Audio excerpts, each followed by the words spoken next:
Today, we talk about. I have a poet friend, and he's one of these like reserve types, right? Only puts out the ready-made shit, no drafts, and I post fucking everything. So one day I posted like 9 pictures and just goofing around, and he finally comments like, "Dude, we got to talk about curated content, okay?" So later on, I go to his house or his place in Brooklyn, and he's got some friends over I've never met before, and I'm telling him like my justification. I'm like, "Dude, once I like let go, and I'm just like, listen, this is my raw self, take it or leave it, and I'm building an organic fan base that follows me for me." So and so now I'm happy. I'm okay with myself. So that's why I'm okay to be vulnerable and put myself out there. And the 2 people that were there that I'd never met before, they just turned to me and go, "That's so brave." And I didn't know whether to be offended or not, because I'm like, "Are you saying I should?" It takes courage to be me, you know what I mean? Like, in this life, when you're pursuing things that are art based, almost every other comment is backhanded.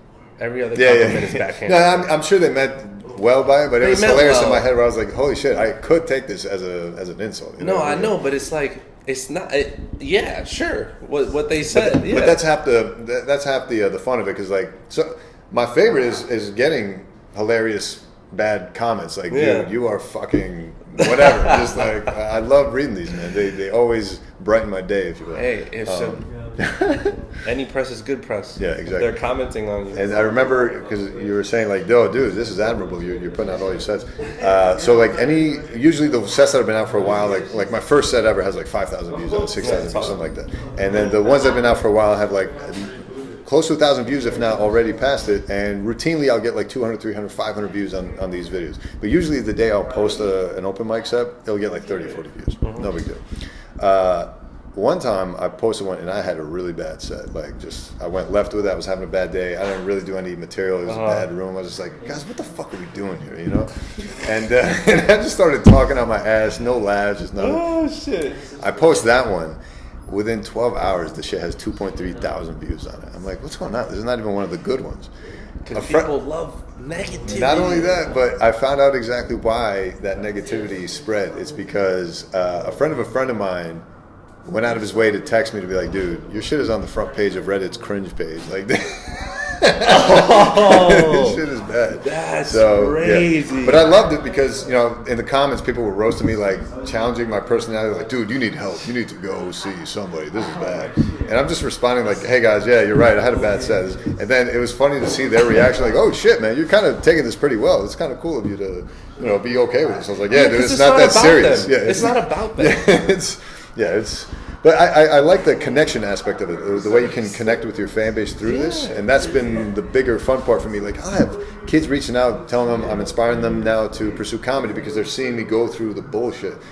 People seeing me goof off with shoes, and they're like, "Yo, you've inspired me to go to medical school or to study harder in college or whatever they're doing." I'm like, I'm just here goofing off with shoes, being myself. You know what I mean? So, I mean, at the end of the day, I feel like whoever is gonna make it in this life in general, whatever platform you have, you'll use it for something big. Yeah. Whether it is motivating someone to buy sneakers or whether it's motivating someone to like do something for their community, you're using that platform to truly influence, versus like, "Hey, this is my new fit tee." You know what I'm saying? I mean, even fit influencers. I mean, they're sparking some sort of initiative in people to like, "Oh my God, I want her body. I want his body. I want to do better." Oh, they have a diet plan. I'm not trying to knock no one, but it's like. Do you have friends that knock people? Do you have like those cynical friends in your life? All the time, bro. Especially in comedy. Comedians, and the people that are like fashion influencers. That's a very toxic world. Yep. I know the fashion world. It's kind of like, it's worse than comedy, to be honest. It's very toxic. Like, I think a lot of that has to do with the fact that it's so superficial. Like, it's literally what you are wearing. Like, that's there's nothing. And how you look physically. Right. Absolutely. That is why. Yeah. Although I live for a catty moment. I live for a little bit of cattiness, but it's too much sometimes. It gets a little too much sometimes. The time I finally realized it was all bullshit was I used to follow GQ heavy because I was super into like the high end like groomed look, right? And before the whole streetwear era was taken off and whatnot, Instagram era, whatever. And I remember they would always post like back then there were at least they were feeding me in my newsfeed much more of their stuff, but they would do articles where they're like top 5 outfits of the week or ugliest 5 outfits of the week. And for some reason, I started to notice like it was so subjective. Like they'd be like nitpicking this one little thing. Only one type of guy too. Yeah, and it would always be almost like the same person every time. So it's like, okay, I think you guys, what you're basically trying to say is you just don't like this person, so you're looking for something you don't like on it, which is always easy to do. Right. Whereas the person that you love and feature every week, he'll be wearing the sloppiest outfit, and you'll be like, dude, this is fire. And that's just You like, think okay. you think like 10 years ago or whatever, 5 years ago? Actually, no. We'll say like eight. You think 8 years ago GQ would have covered ASAP Rocky? Not even drunk they would have done that. And now they got ASAP Rocky wearing a Versace silk babushka. You know ASAP put that on to cover a scar. Really? I didn't know that. He had a. I don't know where it's from. He won't say. Okay. In my opinion, I think he may have caught it from like eating some crazy box. I think because ASAP don't fight no more. Sounds like it. No. But he put like a rag, a silk rag, silk Versace rag, and he called it the babushka. Tied up. It looks stupid. Now it's a fashion trend, and GQ did an article on like the people that are doing the babushka now. It's all trending. It's all bullshit. It's all trending. So they nitpick this one person because they look like that, and then in 2 seasons they'll highlight that person for looking the same way. Actually, with your fashion background, what do you think of the whole? Why is it ASAP Rocky is like that go-to dude? Because I notice him pop up a lot on these fashion blogs. It's like, yo, check out what ASAP's doing. Yeah. Like, why? Do you have any insight into that? So he was one of the. Hip hop has always had the fashion intersection, right. But it never got the respect, right? Because it was way too ghetto, it was way too hood. Yeah. Like Wu-Tang, some of the other big '90s rappers were wearing Polo, Ralph Lauren, Tommy Hilfiger, heavy, and some design Versace. They were wearing that before. Gucci, they were wearing it before, but they never got the press from it because they didn't want to be associated with like hoodlums. Yep. ASAP was one of the first dudes, I think, in our modern era where social media was starting to boom, that was really doing rap and fashion together, right?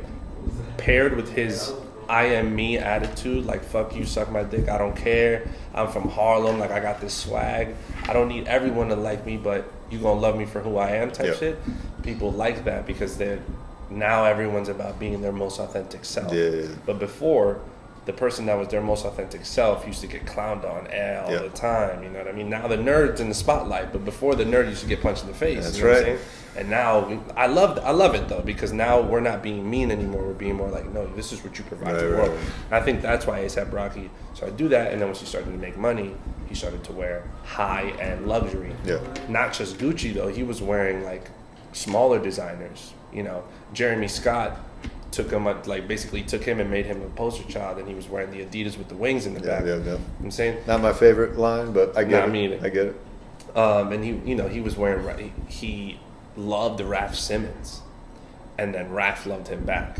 And when you get that Raph Simmons cosign with the hip hop, with the attitude, with the cool pretty boy shit, everyone's starting to like him. And I think now he's really solidified himself as like the fashion OG now, actually, for these young dudes. Because believe it or not, like his era where he was coming up now is like kind of old.